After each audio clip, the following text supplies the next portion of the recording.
लोग उसे बस किसी तरह मारना चाहते थे।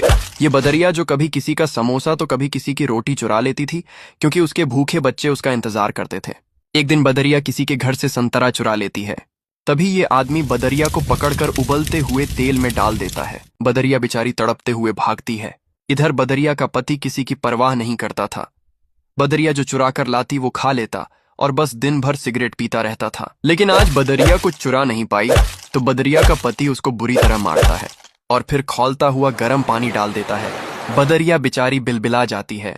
इधर बच्चे ये सब देखकर बहुत रो रहे थे, तो बदरिया बच्चों को अपनी छाती से लगाकर सुला देती है और फिर वह रात भर रोती है, क्योंकि उसके बच्चे आज भूखे सो गए।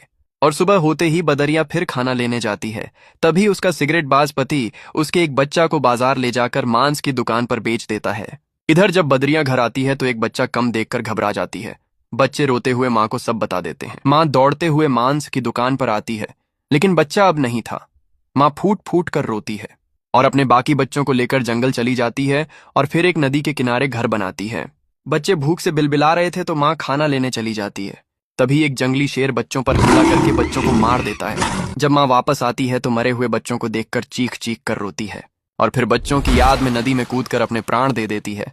लेकिन आपने फिर भी इस माँ के लिए लाइक और सब्सक्राइब नहीं किया।